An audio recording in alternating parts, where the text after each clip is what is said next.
തപ്പിയെടുത്ത് അത്യാവശ്യം ഡയലോഗുകൾ പറഞ്ഞ് പഠിപ്പിച്ചാണ് ഞാൻ ഈ നാടകം ഇവിടെ അവതരിപ്പിക്കുന്നത്.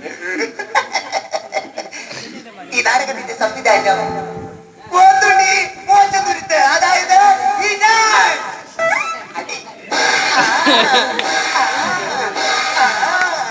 നാടകം ആര്